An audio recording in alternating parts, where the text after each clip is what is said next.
There's something inside you that has never stopped working since the moment you were born. It doesn't wait for your permission. It doesn't need your attention. It beats roughly 100,000 times a day, every single day of your life. And most of us have never once stopped to ask it a question. Think about the last time you had to make a decision that really mattered. Not what to have for dinner, not which route to take home. I mean a decision where the answer could change the entire shape of your life. Maybe it was a health decision. Maybe it was whether to stay or to leave. Maybe it was something nobody else could answer for you, no matter how many people you asked. Here's what's interesting. In that moment, something inside you already knew what to do. You just didn't trust it. And if you're like most people, you did what we've all been trained to do. You made a list, pros and cons. You called a friend, then another friend, then another. And every person you talked to had a completely different opinion, which only made the original question feel heavier. So you went back to thinking, analyzing, turning it over in your mind at 2 a.m. when you should have been sleeping. And somewhere in the middle of all that noise, there was a quieter voice, not in your head, deeper, almost like a pull in the center of your chest that kept pointing you in one direction, even while your mind kept arguing with it. If you know that feeling, if you've ever wondered whether that quiet pull was actually trying to guide you, then this video is for you. Because by the end of what I'm about to share with you, you'll understand why that pull is not just a feeling, it's not wishful thinking, it's not vague intuition, it's a biological signal coming from an organ that has its own nervous system, its own memory and its own intelligence. And science can now prove it, so stay with me, this is worth your time. Here's what we've been told since grade school. The heart is a pump, it pushes blood through your body, that's its job, end of story. And the brain is the command center.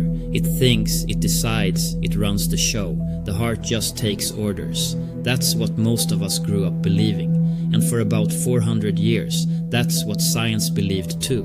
But what if that picture is almost completely upside down? Think of it like a compass. You know how a compass always points north, no matter where you're standing, no matter which direction you're facing. It doesn't need a map. It doesn't need instructions from the outside. It just knows. Your heart works the same way. It has its own sense of direction. And science is only now beginning to understand what it's been doing all along. Here's what I mean. In 1991, a researcher named Dr. J. Andrew Armour made a discovery that should have changed everything. He found that the human heart contains its own independent nervous system, a network of approximately 40,000 specialized neurons, sensory cells, just like the ones in your brain, capable of processing information, learning, and even retaining memory. He called it the little brain in the heart. Now sit with that for a second. 40,000 neurons, not in your skull, in your chest, an entire neural network operating on its own, sensing, learning, remembering. And when scientists built a scanning device sensitive enough to see them, they found something fascinating. Those sensory neurons are all clustered at the top of the heart, right where the blood enters and exits. Every piece of information that shocks you, moves you, or stops you in your tracks is being processed right there, at the junction where your blood is directed throughout your entire body. But here's where it gets really interesting. You'd think that if the brain is the command center, it would be sending the majority of its signals downward to the heart, telling it what to do, right? That's what scientists assumed for centuries.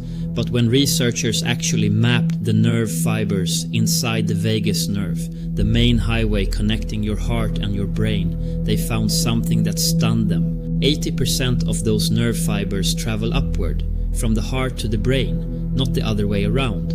Let me say that differently, because it matters. For every one signal your brain sends down to your heart sends 4 signals back up to your brain. Your heart is not taking orders, it's giving them. And these aren't random signals. They travel up the vagus nerve and arrive directly in the parts of your brain responsible for emotional processing, decision-making, and perception. Your amygdala, your prefrontal cortex. the exact areas that shape how you feel, what you notice, and what choices you make.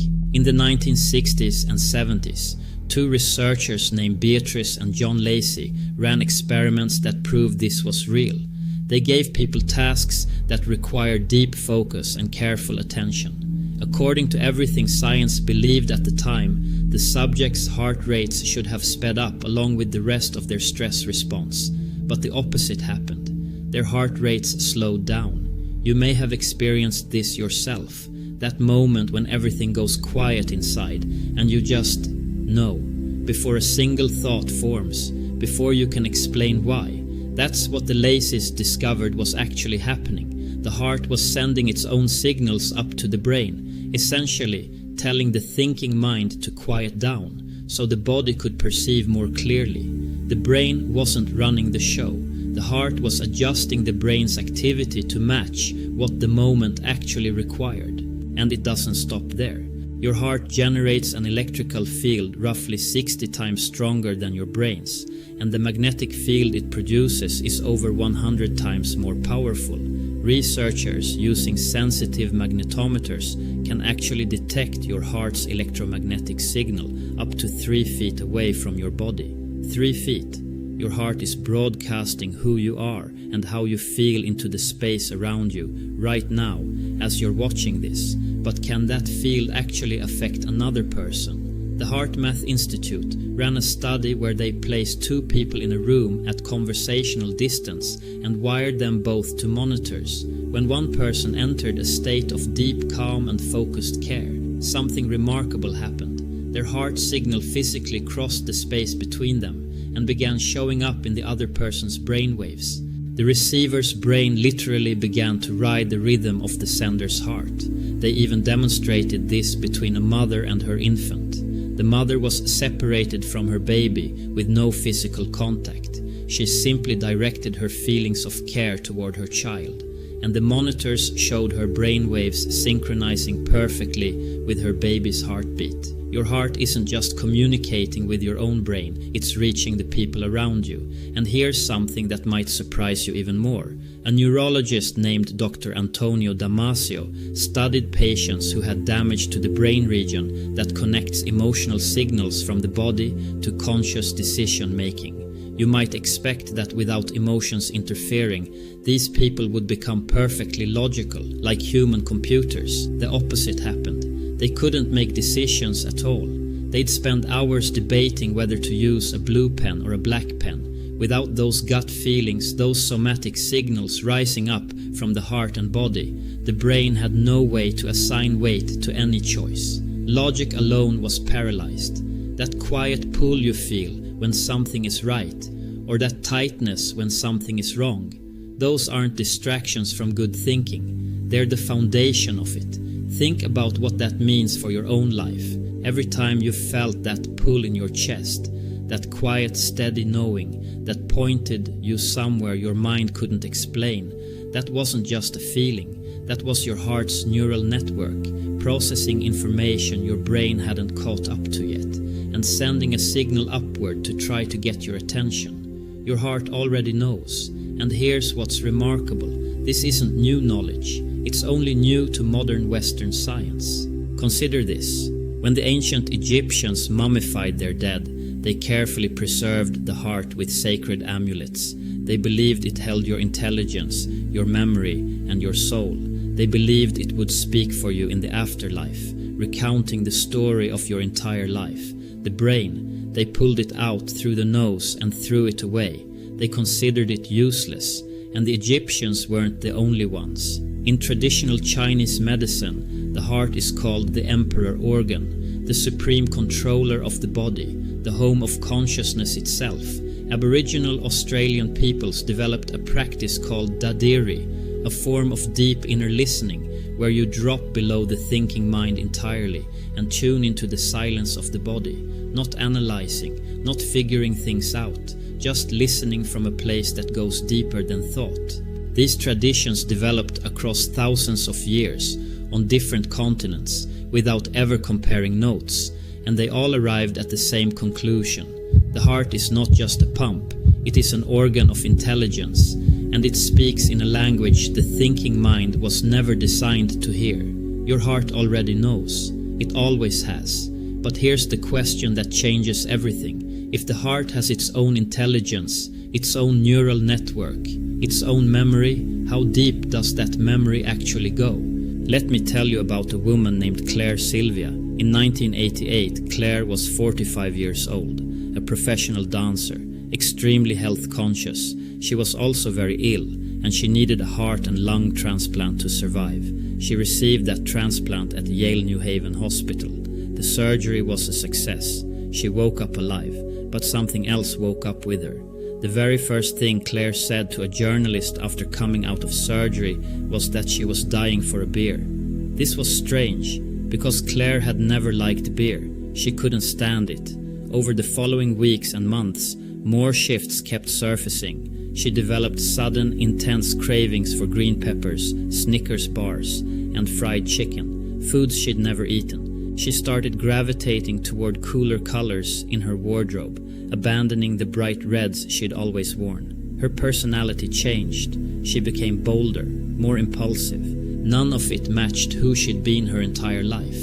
So Claire did something that no one expected. She tracked down the identity of her organ donor. Her heart had come from an 18-year-old young man who had died in a motorcycle accident. And when she connected with his family, every piece of the puzzle fell into place. The cravings, the personality shifts, the sudden love of beer. They weren't hers, they were his, down to the smallest detail. At the time of his fatal accident, uneaten chicken nuggets were found in his jacket pocket. Now, you might hear that and think it's one unusual case. But in 2002, a peer-reviewed study published by Dr. Paul Pearsall and researchers at the University of Arizona meticulously verified 10 separate cases where transplant recipients took on the specific traits of their donors: personality changes, food preferences, emotional patterns, even recurring dreams that matched real events from the donor's life that the recipient had no way of knowing about. In broader surveys, up to 89% of heart transplant recipients report experiencing some form of personality shift after surgery. These aren't coincidences. This is the heart's cellular memory expressing itself in the only way it can, not through words or logic, but through feelings, pulls, and knowings that the conscious mind can't explain. Your heart doesn't just beat, it remembers. It carries experiences that go deeper than anything your thinking mind can access. Your heart already knows. So if all of this is true, if the heart has its own intelligence, its own memory, its own way of guiding us, why don't we trust it? Here's what happened. In 1628, a physician named William Harvey published a book that changed the Western world's entire relationship with the heart. He proved how blood circulates through the body. It was brilliant work, but in explaining the mechanics, he reduced the heart to a machine, a pump, nothing more. A few decades later, another physician named Thomas Willis mapped the brain and declared it the sole seat of thought, consciousness, and intelligence. And just like that, the heart lost its voice. Not because science disproved its intelligence, but because science stopped looking for it. For nearly 400 years, we've been raised inside that story. Think it through. Be rational. Don't let your emotions cloud your judgment. Use your head. And every time you felt that pull in your chest, that quiet knowing pointing you somewhere your logic couldn't quite reach, you were taught to override it, to second guess it, to wait for the rational answer that never quite came. Think about how many times in your life you knew something in your heart and talked yourself out of it. Think about the relationships where you sensed the truth long before the evidence arrived. Think about the crossroads where you collected everyone else's opinions instead of trusting the one voice that had been steady all along. It's not that your compass was broken. It's that you were told to put it away and read someone else's map instead. You've spent a lifetime developing wisdom, discernment, and depth that most people will never reach. The question isn't whether your heart has something to say, it's whether you've been given the tools to finally listen. And honestly, What I've shared with you so far is just the foundation. There's so much more to this story. The science of heart coherence, how a simple shift in the quality of your emotions can influence your hormones, your body's natural defenses, even the way your DNA expresses itself, in ways that science is only beginning to understand, and the practical techniques that can help you access your heart's intelligence deliberately, not just in rare, quiet moments, but whenever you need it most. If any of this has sparked something in you, don't let it fade, because what comes next goes much deeper. Over the years, we at the Awakening University have had the privilege of collaborating with some of the most respected pioneers in the world, people who are bridging cutting-edge science with the deepest ancient wisdom traditions. But few have had as large an impact or helped as many people create real meaningful transformation in their lives as Gregg Braden. Gregg has spent decades traveling the world, studying the healing practices of ancient and indigenous cultures, and then doing the rigorous scientific work to understand why they actually work. He's the author of 14 books. 5 of them are New York Times bestsellers. His work has been published in peer-reviewed journals and translated into over 40 languages. And what he's discovered about the human heart, about heart intelligence, about what it means to be purely, fully human in a world that's trying to pull us further and further from ourselves. It's some of the most important work being done right now. On Saturday, October 3rd, 2026, Gregg is hosting a full-day live workshop in New York City called Pure Human. It runs from 10 a.m. to 6 p.m. Eastern, and it goes far, far deeper than anything we've been able to cover in this video. And here's the good news. You don't need to fly to New York to be there. We're live streaming the entire event directly to your computer, tablet or phone, so you can experience everything from wherever you are in the world. And what Gregg covers in those 8 hours, I can honestly tell you some of it will change the way you think about your own body for the rest of your life. Now, let me give you a sense of what Gregg will actually cover, because this isn't a lecture you sit through and forget. This is the kind of day that changes the way you experience the rest of your life. Remember what we talked about earlier, how the heart sends 4 times more signals to the brain than the brain sends to the heart. Gregg goes much deeper into what happens when you learn to work with that connection deliberately. Here's what the research actually shows. When people practice heart coherence techniques consistently, measurable things start to change in their bodies. In one study, after just 4 weeks of practice, participants showed a 23% drop in cortisol, the hormone your body floods you with when you're stressed. At the same time, the hormone associated with vitality and cellular repair doubled in 4 weeks. And here's one that stopped me in my tracks. 5 minutes of genuine anger can suppress your body's primary immune defense for up to 6 hours. 1 moment of frustration leaves your body's front line compromised for the rest of the day. But intentionally shifting into a state of compassion can begin to restore that defense almost immediately. That's not theory, that's published research. The Dutch Police Academy was so convinced by the results that they've trained over 55,000 officers in heart coherence since 2012. Participants who had been dealing with elevated blood pressure saw remarkable improvements. That's what the science shows when people learn these techniques. On October 3rd, inside Pure Human, Gregg will take you far deeper than any study can. He'll show you how to experience this for yourself. There's an ancient teaching, shared across indigenous and mystery school traditions on different continents, that says the most important journey of your entire life covers a distance of just 18 inches. Gregg will show you what those 18 inches represent, and why so many people spend a lifetime trying to travel that short distance. There are 7 triggers that can alter the expression of your DNA: thought, feeling, emotion, breath, focus, nutrition, and movement. Most people work with 1 or 2 and wonder why nothing changes. Gregg will show you why 5 of the 7 are accessed directly through your heart, and what happens when you learn to activate them together. Why your heart's rhythm measurably changes seconds before a disturbing image appears on a screen. even when a computer randomly selects which image to show, and what this tells us about a part of you that perceives the future before it arrives.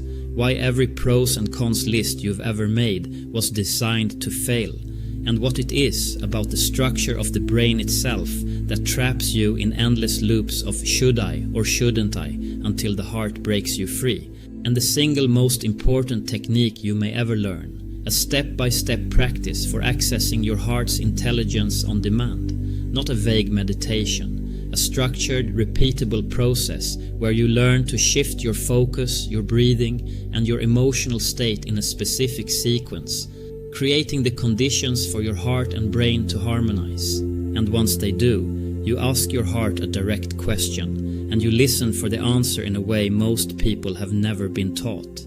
When Gregg leads a room through this practice, the results are immediate. People receive single words, images, or waves of feeling that cut right through months or years of mental noise, and the answers that come aren't vague, they're clear, they're specific, and time after time they turn out to be right. This isn't something you can get from a book or a video.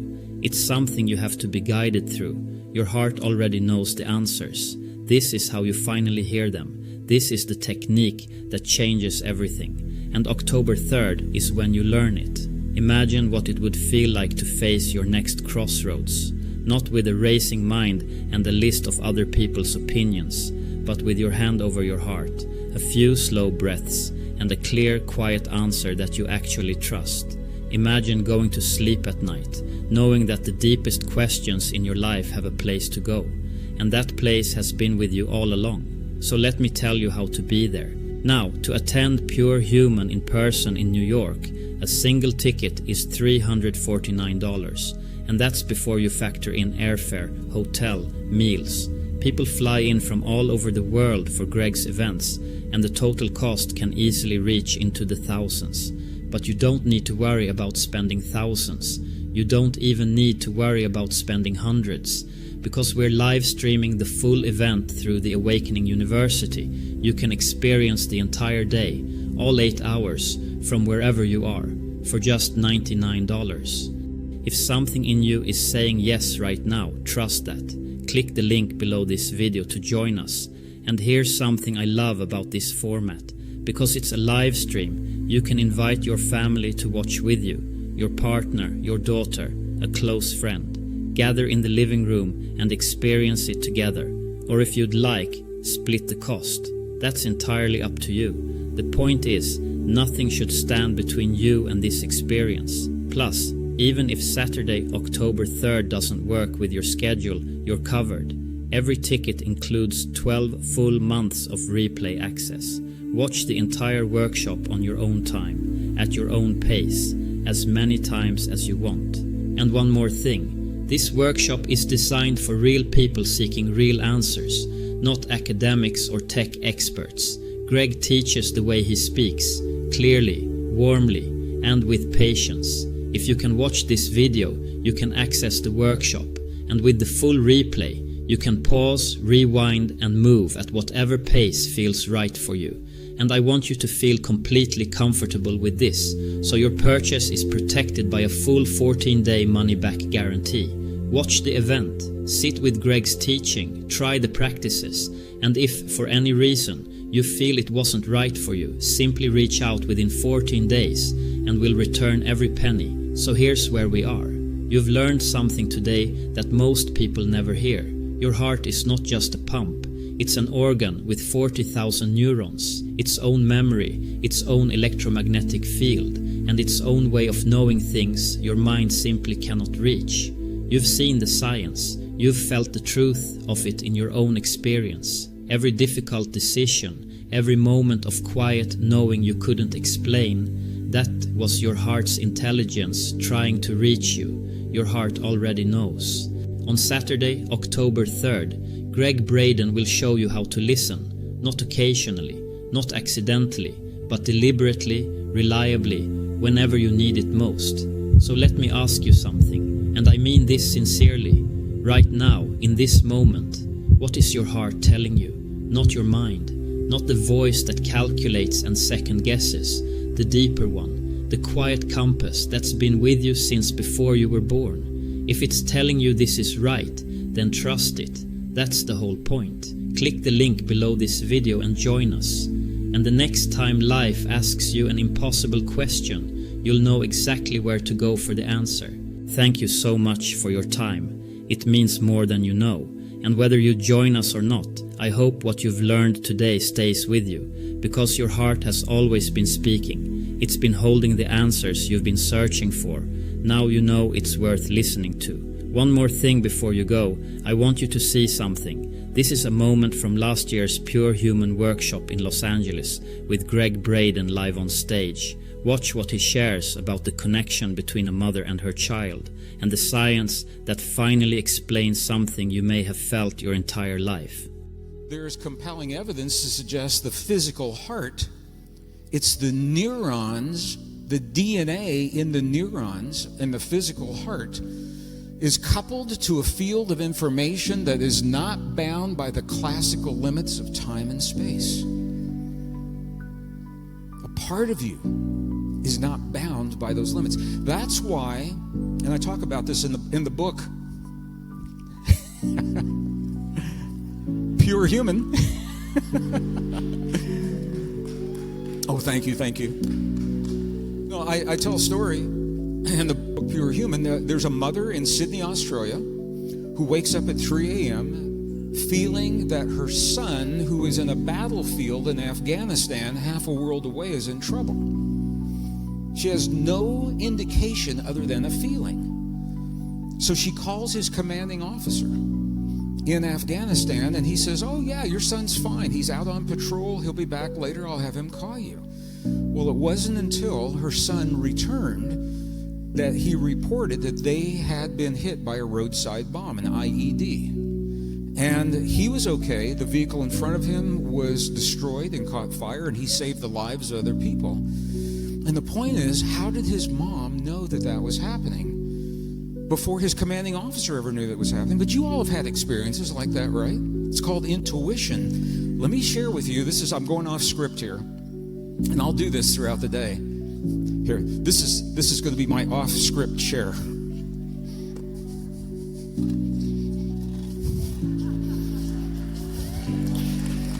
This is the story chair. No, this is really, it's kind of a mind blower.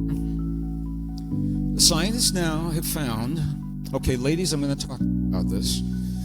Ladies, if you have ever conceived a life in your body, in your womb, even if you didn't bring that life full term, okay, there's something interesting, a lot of interesting things that happen. But one of those things is that you know that your blood is moving through the body of the fetus. The fetus blood is moving through your body. What scientists recently discovered is that the DNA of the fetus will lodge in the liver of the mother, and that the mother's DNA will lodge in the liver of the fetus. Okay, why is that important? You're going to see another scientific study. DNA is now documented as an antenna, a three-dimensional fractal antenna. That means it's picking up signals. A fractal antenna. An antenna picks up a signal. Fractal antennas pick up a wide range of signals over a broad spectrum of information. That is why a mother's intuition with her children is so powerful. Because there is literally an energetic, a transmission. There's a connection that's going on. That's how a mother in Sydney, Australia knows that her son is in trouble before his commanding officer even knows. It also helps us to understand, and I'm deeply sorry for anyone who's having this experience right now. That's why it hurts so much when we lose our loved ones. When a mother loses a child, or a child loses his mother or her mother, think about it. That energetic connection is severed. And we feel that. We literally feel it because that's how sensitive and how powerful we are. We feel the severing of that connection, and we use the words, we say, it feels like a part of me is missing, because it is.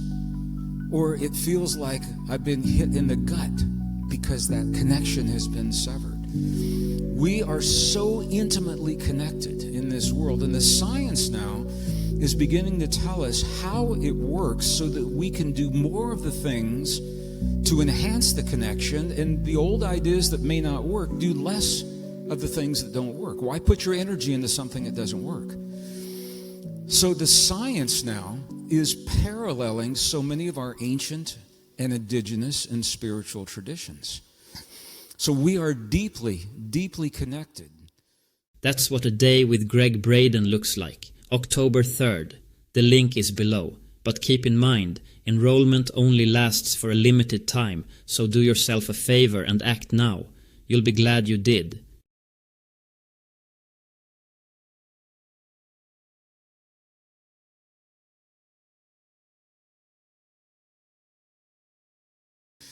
The average adult, you already know this by now, 50 trillion cells in the human body. Every one of those cells, look at this, every one of those cells is a little circuit. Not a metaphor, an actual circuit. It's got an input, it's got an output, it's a gated circuit.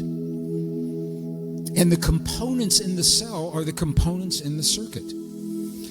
Every one of those cells has about 0.07 volts of electrical potential. And you say, well, that's not very much, and I agree. But check this out. You do the math. 0.07 volts. How many cells in the human body? 50 trillion. Let's do the math. What's 50 trillion times 0.07? I'll do it for you right here. 3.5 trillion volts of electrical potential in your body. Potential. Doesn't mean it's realized, it's potential. What if you could harness that and apply it to your own healing or your intuition?